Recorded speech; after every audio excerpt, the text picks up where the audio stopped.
Hi, this is another of our little series of blogs that Master Fire Boys likes to have some of his martial art friends do, and really it's just us giving our opinion on different aspects of the martial arts.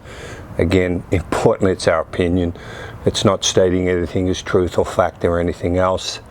I love to give the example Mr. Fire Boys had in a book about instructing, that if you look at it, if this is our life, that someone like myself at 66 years of age is probably at this stage of my martial arts journey. Still got a bit to go. My opinions might still evolve for that last third or whatever it is that I'm around. But importantly, what we need to be able to do is illuminate, just like little lampposts along our journey that help instruct and help inform students and younger martial artists that are coming through, and basically give them an insight into the mistakes and or the good things that we did with our training that got us to where we are today. And one of the things was, the questions was, how do you feel at your age? And again, by no means, I don't like to say how old are you, like to say what age are you. Age is just a number, but anyway, how do you feel being an instructor in today's environment, with the competitiveness of what we do, whether it's in BJJ, in karate, in kickboxing, and how do you fit into that? And it made me think that what's so important for someone like myself or similar instructors who have been around for a long time with 50 plus years of experience in the martial arts, that we are in a condition to pass on our knowledge to our students and to our younger compatriots. And that means being very aware of the competitiveness of the environment we're in. I love telling the story of Horion Gracie talking about his father, Helio Gracie, at 94 years of age, still doing his drills every day with his son. This is a year before he died. And I thought, how good is that at 94 years of age to be still doing what you've been passionate about your whole life and training. Now, could Helio be the 20-year-old competitive brown belt? No way in the world. Does it matter to me? No, it doesn't matter. What's important is that he was still willing and able, physically and mentally, to pass on his extensive lifetime of knowledge in the martial arts.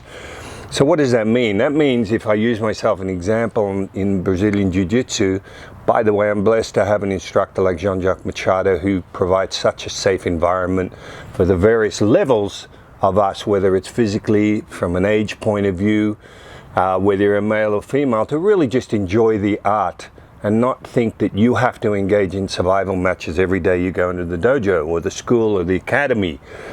Because the one thing I do know, and what was passed on to me by people like Horion, is if you have survival matches every training day of your life, you are not going to last. You become what I call, I used to train, I used to wrestle all the time, I used to tap everybody out. But that's just a past story. The point is, how do you feel today? And I think it's almost selfish if you have a lifetime of knowledge and you push yourself to the point and be competitive to the point that you get so jacked up that you're not only no good to yourself, but you're no good to any other student or person. You were not even in a situation physically or mentally to be able to pass on your knowledge. And another great example I would use of that is Freddie Roach. Now, for those who know, Freddie Roach is a legendary boxing trainer. He was Oscar De La Hoya's coach and trainer, as well as Manny Pacquiao. Well, if you look at Freddie Roach's got Parkinson. It wouldn't be a far stretch to say that my wife may be able to do a couple of rounds with Freddie Roach. But it doesn't matter. The point and why people like Manny Pacquiao and Oscar De La Hoya would worship somebody like Freddie Roach is his ability to bring out the best in them, to pass on his knowledge, to pass on all the positives and negatives of his lifetime of being in the arena of a boxer. And I just think that it's important that we're comfortable with not being the gunslinger. And the gunslinger meaning that the person that every time he goes in the mat, he feels he's got to tap everybody out, he's got to beat everybody. Because guess what?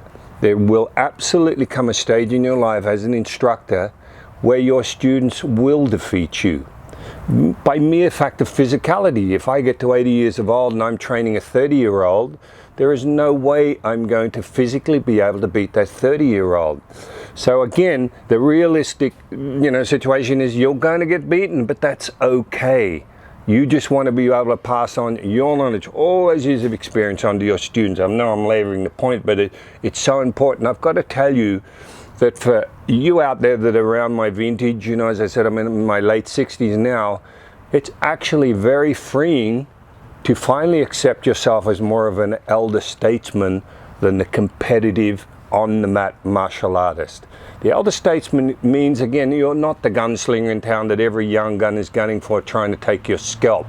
In fact, a funny story I once said in a seminar, I had a whole lot of young guys and I wrestled a few of them, and you could feel the tension, and boy, if I could just tap Richard Norton out. And I said to one of them, I said, how old are you? And he said, 22. I said, do you realize that if you tap me out, you've just tapped out your grandfather? Meaning figuratively, I'm older than his dad would be, and I'd probably be around the age of his grandfather. And he kind of looked at me and I said, and worse still, what if I kick your ass? How are you going to feel then? And he put a smile on his face, and really that's kind of what we're talking about. So all I'm saying is just be comfortable with the fact that you had the knowledge, you have the experience. You don't have to be able to beat every young gun on the mat. You will find it very freeing. And one last example, I actually had a friend in Australia who was teaching grappling. He said, no, if I can't go on the mat and beat every one of my students, I'm going to give it up. And guess what? He's given it up. So what's the point?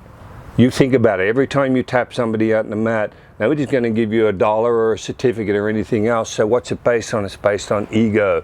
And your ego is what it's all about in the martial arts. It's control of that ego. You don't have to be the best from a competitive point of view.